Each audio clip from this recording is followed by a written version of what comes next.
দেখি শুনি পেলাই মই ইমান ডাঙৰ জুবিন দাৰ গীত কৈছে ভাল পাইছোঁ জুবিন দাটো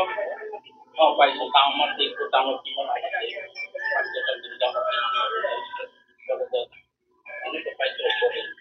বহুত ভাল মন তো বহুত মানুহ আছে আৰু এজন আছে জুবিন দা আমাৰ ভাৰত আছে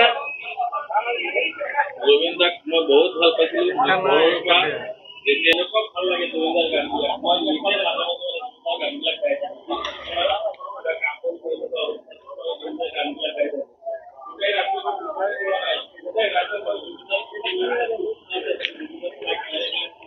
আপোনাৰ কি দুই এষাৰ ক'ব আপুনি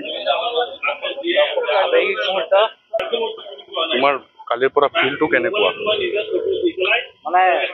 আত্মপ্ৰকাশ কৰিব পৰা নাই প্ৰকাশ কৰিবলৈ ভাষা নাই আৰু বিশ্বাস কৰিবলৈ মনোবল নাই শক্তি নাই কাৰণ জুবিন দা এনেকুৱা হঠাৎ আমাৰ মাজৰ পৰা আঁতৰি যাব বুলি কোনেও কৰিব পৰা নাছিলে আৰু বৰ্তমান প্ৰায় 11:30 বাজিছে আৰু ছিংগাপুৰৰ সময় অনুসৰি 11টা বজাত ট্ৰেক্টৰ যি পষ্টমৰ্টমৰ কাম আছিলে সেয়া সম্পন্ন কৰিব কাৰণ ছিংগাপুৰৰ চৰকাৰী নিয়ম মানিবই লাগিব আৰু তাতে কৰা হ'ব অসম চৰকাৰে জুবিন দাৰ নচৰকাই আমাৰ অসমলৈ লৈ আহিব প্ৰথমে দিল্লীৰ পৰা বৰঝাৰ বিমানবন্দৰত অৱতৰণ কৰাৰ পিছত সৰুসজাই ষ্টেডিয়ামত মুকলিকৈ শ্ৰদ্ধাঞ্জলি জনোৱাৰ বাবে তেখেতৰ নচৰকাই লৈ যোৱা হ'ব আৰু এয়া অসমৰ বুলি নহয় ভাৰতবৰ্ষৰ এক বৃহত্তৰ ক্ষতি এই ক্ষতি কোনো কাৰণত কেতিয়াও কোনো পধ্যেই পূৰণ হ'ব নোৱাৰে আমাৰ বিশেষকৈ আমাৰ অসমৰ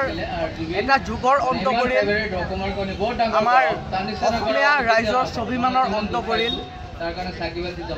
প্ৰায় 40টা লেংগুৱেজত 38,000তকৈ অধিক গান দিয়া জুবিন দাৰ আৰু নতুন গান চাগে আমি শুনিব নাপাম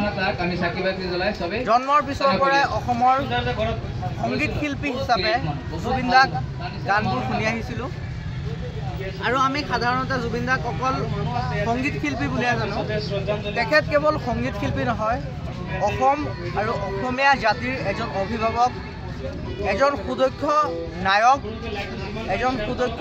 মিউজিচিয়ান এজন সুদক্ষ কোৰিঅ'গ্ৰাফাৰ ডাইৰেক্টৰ আৰু সংগীত জগতৰ